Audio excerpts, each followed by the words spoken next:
Me një program të pasur kulturor artistik, lojra sportive dhe aktivitete ekologjike, nxënësit e shkollës Bashkimi festuan ditën e patronatit të shkollës si dhe ditën e planetit Tokë.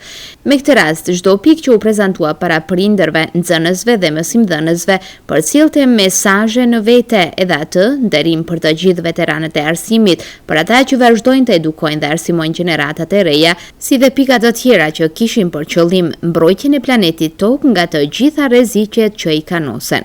Në këtë ditë të shënuar për shkollën, drejtori i këtij institucioni edukativo-arsimor Mersel Sadiku tha se sot përkujtojnë të gjitha ata që ndihmuan në ngritjen e kësaj vatre të dijes, por edhe atyre që vazhdojnë rrugën e tyre në edukimin dhe arsimimin e fëmijëve si perspektivë e këtij vendi.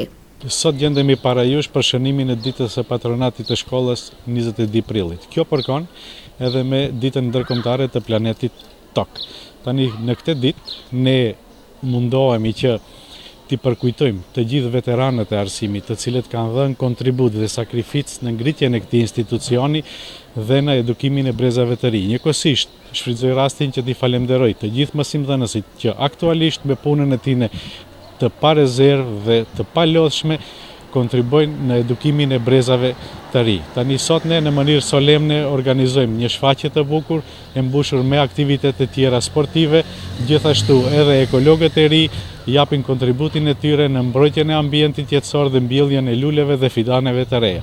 Tani ne si institucion e kemi dëshmuar në këtë drejtim veten, duke fituar edhe statusin e shkollës ekologjike sipas të gjitha standardeve, gjë të cilën na i ka dhuruar edhe ambasada e Zvicrës në bashkëpunim me të gjitha shoqatat ambientaliste. Të pranishëm me këtë rast ishin edhe përfaqësues të komunës së Gostivarit. Edith Azizi, përgjegjës i sektorit të arsimit në komunën e Gostivarit, tha se prania e tyre sot në këtë manifestim kishte për qëllim përkrahjen e këtij institucioni në mënyrë permanente.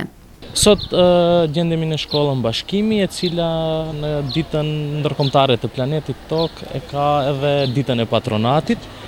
Unë si koordinatori i arsimit, udhëheqës shkollës mësimdhënësve dhe të gjithë nxënësve u urova këtë ditë duke ju premtuar në emër të kryetarit të komunës, zotit Beta, që angazhimi dhe përkrahja e komunës do të vazhdoj permanent për këtë institucion. Shkolla fillore Bashkimi është themeluar në vitin 1963, në të ka 159 të punësuar, të cilët kujdesen për procesin edukativo-arsimor të 1340 nxënësve të nacionaliteteve të ndryshme që jetojnë në qytetin tonë.